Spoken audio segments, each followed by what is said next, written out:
Hi friends, welcome. எல்லாரும் எப்படி இருக்கிறீங்கள்? ஹேப்பியா இருக்கிறீங்களா? நீங்க எல்லாரும் ஹேப்பியா இருக்கணும்னு தான் நான் நினைக்கிறேன். சரி, இது என்ன பலகாரம்னு நீங்கள் எல்லாரும் நினைக்கிறீங்கள்? நீங்கள் எல்லாரும் இத பைட்டம் பலகாரம்னு தான் நினைக்கிறீங்கள். பாருங்கோ, உள்ளுக்குள்ள பார்க்கவும் பைட்டம் பலகாரம் மாரி தான் தெரியுது. ஆனா நிச்சயமா இது பைட்டம் பலகாரம் இல்ல. இது என்ன பலகாரம்னு நீங்க எல்லாரும் யோசிக்கிறீங்கள், எனக்கு தெரியுது. சரி, 250 கிராம் கடலை பருப்பை 3 மணித்தியாலம் ஊற வைப்போம். ஊற வைக்கக்குள்ளேயே நாங்கள் ஒரு கால் கழுவுவோம்.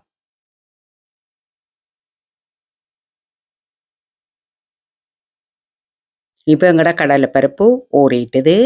திரும்பவும் நாங்கள் 2 தரம் தண்ணி விட்டு வடிவா கழுவி எடுப்போம்.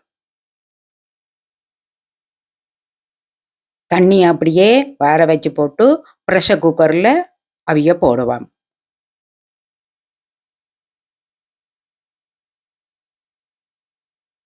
$250 மில்லிலிட்டர் மெஷரிங் கப்பில் அரை கப்புக்கு தண்ணி விடுவோம். அப்போ எங்களுக்கு கடல் பருப்புக்கு மேலே தண்ணி இருந்துன்றால் சரி. இப்போ ஒரு 1/4 டீஸ்பூன் உப்பு போட்டு நல்லா கலக்கி போட்டு 2 விசில் வர்றது மாதிரி அவிய வைப்பேன். கடலைப்பருப்பு அவிகிறதுக்கு இடையில நாங்கள் மாவை கரைப்போம். 250 மில்லிலிட்டர் மெஷரிங் கப்பில் 1 கப் அவிக்காத கோதுமை எடுப்பேன். இப்போ ஒரு 1/2 டீஸ்பூன் உப்புத்தூள் போட்டு நல்லா கலக்குவோம். 100 மில்லிலிட்டர் தண்ணி விட்டு கரைப்போம். இப்போ உங்களுக்கு கொஞ்சம் விளங்கி இருக்குமென்னு நினைக்கிறேன் நாங்கள் என்ன செய்ய போறோம்ண்டு. பாருங்கோ, இதுதான் அந்த ட்ரொப்ஸா வாடுறது தான் இந்த பதம். சரி, இப்போ நாங்கள் தாச்சிய அடுப்பில் வச்சு 2 கப் தேங்காய் பூ போடுவோம். இப்போ 1.5 கப் ப்ரௌன் சுகர் போட்டு நல்லா மிக்ஸ் பண்ணுவோம்.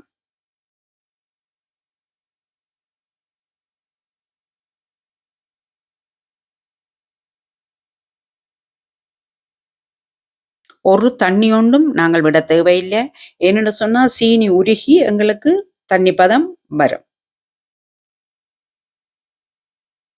மீடியம் ஃப்ளேமில் வச்சு தான் நாங்கள் இதை கிளற வேணும்.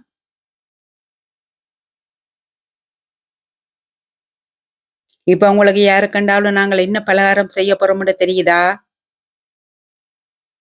எங்களுக்கு எல்லாருக்கும் தெரியும், அக்டோபர் 28 எல்லாருக்கும் தீபாவளி என்று தெரியும். அப்போ நாங்கள் தீபாவளிக்கு ஒரே மாதிரியான பலகாரத்தை செய்யாமல் கொஞ்சம் டிஃப்ரெண்டான மெத்தடில் செய்வோம்னு தான் இந்த பலகாரத்தை செய்ய போகிறோம்.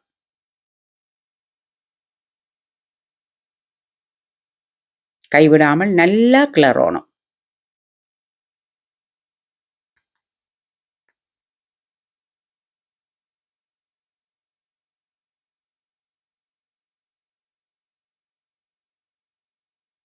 பாருங்க, சீனி உருகி தேங்காய் பூவோட நல்ல வடிவா சேர்ந்து வருது.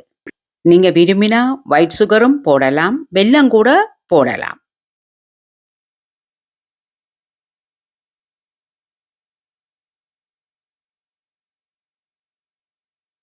இது உங்களுக்கு ஒரு பந்து மாதிரி வரணும். கைவிடாமல் நல்லா கிளறுவா. எங்கட கடலை பருப்பும் அவிஞ்சிட்டுது. அதையும் ஒரு கால் ஆற வைப்பேன்.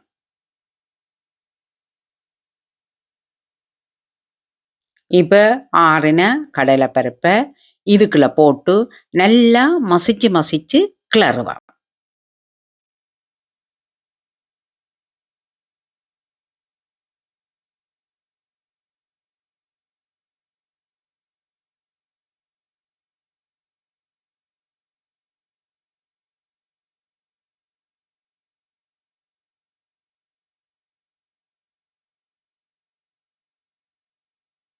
இப்போ உங்களுக்கு யாருக்காவது தெரியுதா நாங்கள் என்ன பலகாரம் ஒன்று செய்ய போறோம்ண்டு? ஆனால் இந்த பலகாரத்தை நாங்கள் 3 நாளைக்கு வச்சு சாப்பிடலாம். ஃப்ரிட்ஜிலேயே வைக்க தேவையில்லை. ஃப்ரிட்ஜில் வைக்கிறேன்னா நாங்கள் ஒரு கிழமைக்கு வச்சு சாப்பிடலாம். வெளியால் நாங்கள் இதை 3 நாளைக்கு வச்சு எடுக்கலாம். தீபாவளி அன்று நாங்கள் இதை செய்து மினக்கடாமல் நாங்கள் தீபாவளிக்கு ஒரு 3 நாளைக்கு முதலே இதை நாங்கள் செய்யலாம். இப்ப பாருங்க, கடலைப்பருப்பு, தேங்காய்ப்பூ, சீனி எல்லாம் சேர்ந்து நல்ல ஒரு கலவையா வந்திருக்குது.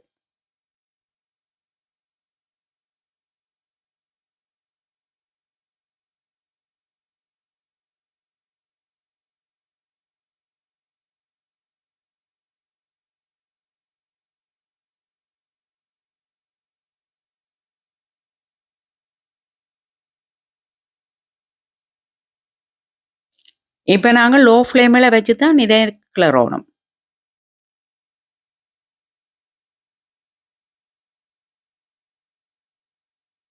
இப்ப பாருங்க, ஒரு 1/2 டீஸ்பூன் ஏலக்காய் தூள் போடுவோம்.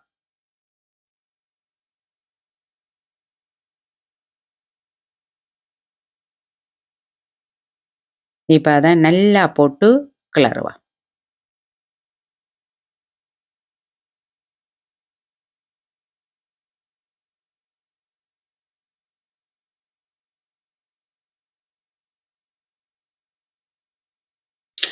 உங்களுக்கு விரும்பினால் இதுக்குள்ள நீங்கள் கொஞ்சம் நெய்யும் விடலாம். இப்ப நாங்கள் அப்படியே சட்டியிலிருந்து ஒரு ட்ரேக்கு மாத்துவோம்.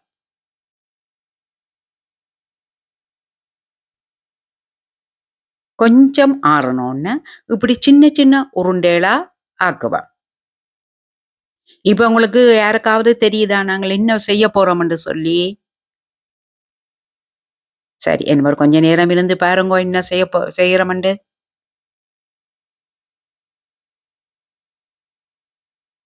நீங்கள் இப்ப கூட நினைக்கிறீங்கள் இது ஒரு ஐட்டம் பலகாரம்னு தான் நினைக்கிறீங்கள். ஆனா கடலைப்பருப்பு போட்டேன் நாங்கள்.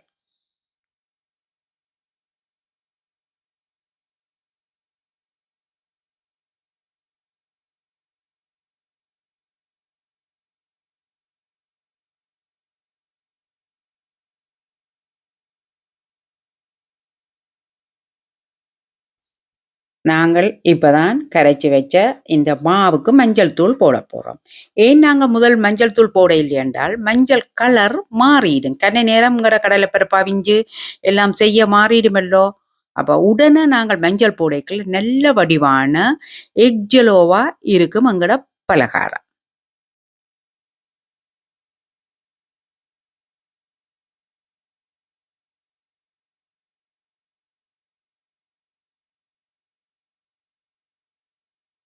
இப்ப கூட யாராவது சொல்லுங்க பாப்போம், இதுக்கு என்ன பேருண்டு?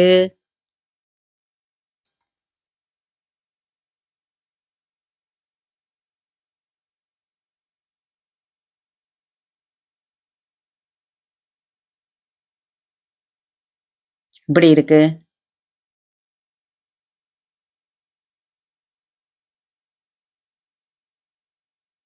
அப்படியே ஆக்கின எல்லா உருண்டைகளையும் நாங்கள் பொரிச்சு எடுப்போம்.